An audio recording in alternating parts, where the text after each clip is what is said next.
نحمدہ ونصلی علی رسولہ الکریم اعوذ باللہ من الشیطان الرجیم بسم اللہ الرحمن الرحیم۔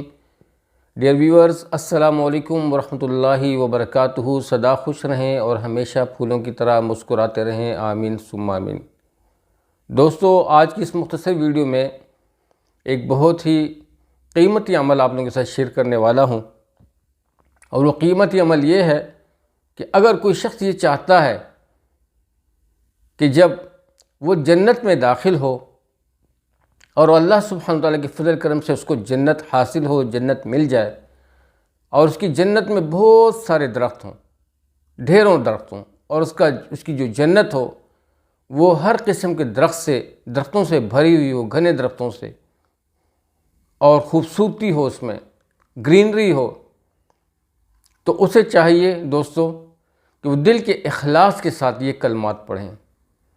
سبحان اللہ، جو دل کے اخلاص کے ساتھ سبحان اللہ ایک دفعہ پڑھتا ہے دوستو، تو اس کے عوض اس کی جنت میں ایک درخت لگا دیا جاتا ہے، اور وہ درخت اتنا گھنا ہوتا ہے اور اتنا تناور درخت ہوتا ہے دوستو کہ اگر اس درخت کے سائے تلے عربی گھوڑا 100 سال تک دوڑ لگائے تو اس کا سایہ ختم نہ ہو۔ سبحان اللہ، اتنی بڑی فضیلت والا درخت، اتنا گھنا، اور کیا مزیدار سایہ اس کا ہوگا، کیا زبردست سایہ ہوگا۔ اسی طریقے سے جب یہ الحمدللہ کہتا ہے تو اس کی جنت میں دوسرا درخت لگا دیا جاتا ہے، اور جب پھر یہ کہتا ہے لا الہ الا اللہ تو اس کی جنت میں تیسرا درخت لگا دیا جاتا ہے، اور جب یہ اللہ اکبر کہتا ہے تو ایک درخت اور لگ جاتا ہے۔ دوستو، اسی طریقے سے اس کا درخت جو ہوتا ہے، اس کی جی جنت ہوتی ہے، وہ درختوں سے بھرا جاتا ہے، اور اس کی جنت درختوں سے بھر کر اس کی خوشنمائی ظاہر ہوتی ہے، اس کی خوبصورتی ظاہر ہوتی ہے۔ جیسے کہ آج آپ لوگ دیکھ لو، کسی کا فارم ہاؤس ہو اور اس میں درخت نہ ہو تو اچھا نہیں لگتا، اور جب ایک گھر ہو اس میں درخت ہوں، پیارے پیارے درخت ہوں، خوبصورت درخت ہوں، اور وہ تو پھر جنت کے درخت ہوں گے دوستو، جو ان کلمات کی بدولت لگیں گے، جس میں ہر قسم کا میوہ پھل ہوگا۔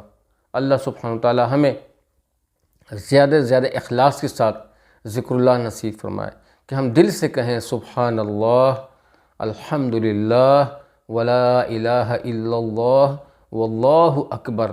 اب دوستو، ان کلمات پڑھنے سے کتنا ٹائم آپ کا ضائع ہوا یا کتنا وقت لگا؟ ضائع تو نہیں ہوتا، وقت قیمتی ہوتا ہے۔ تو جب بھی اٹھتے بیٹھتے کھڑے ہوتے اللہ سبحانہ وتعالیٰ کا ذکر کریں، اور اس ذکر کی بدولت آپ کی جنت میں ہر قسم کے پھلوں والے درخت، دوسرے تناور درخت، سایہ دار درخت لگیں گے، جس سے آپ لوگوں کو بہت زیادہ سکون ہوگا، خوشی ہوگی۔ اور جنت تو ہے ہی خوشی والی جگہ، جہاں پہ بالکل پریشانی نہیں ہے، وہاں پہ بے سکونی نہیں ہے، اور وہاں پہ تو آرام ہی آرام ہے، اور تمام خواہشات کی تکمیل کی جگہ ہے۔ اللہ سبحانہ وتعالی ہمیں جنت کی خوشیوں سے نوازے اور اپنی رضا نصیب فرمائے۔ تو یہ عمل سب کے ساتھ شیئر کریں تاکہ سب کو پتہ چلے کہ ان اذکار سے کیا ملنے والا ہے۔ اللہ تعالی ہمیں ان اذکار کی پابندی نصیب فرمائے، اور وہاں کی خوشی نصیب فرمائے، اپنا قرب نصیب فرمائے، دنیا میں اللہ سبحانہ وتعالی ہمیں اپنی رضا والی زندگی نصیب فرمائے۔ تو کرتے رہیں، بڑھتے رہیں، سب کے ساتھ شیئر کریں، سب کو بتائیں۔ جزاکم اللہ خیر۔ السلام علیکم ورحمۃ اللہ وبرکاتہ۔ جیتے رہیں، آباد رہیں۔